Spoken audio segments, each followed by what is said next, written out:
bawat isa sa atin. Ito po ay namutawi sa bibig ng ating Panginoong Jesucristo. Alam po natin, ang Diyos ito ang kanyang kalooban at ang Diyos ang nagpapala po ng buhay ng tao. Walang sinuman ang nagpapala po sa atin.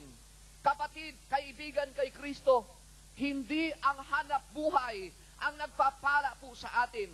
Hindi ang ating mga mahal sa buhay. Ang nagpapala po sa atin ay walang iba, kundi ang Diyos na sumusubaybay ng ating mga buhay. Ginagamit niya lamang ang ating mga hanap buhay at ang mga taong ginagamit niya upang pagpalain po ang ating mga buhay.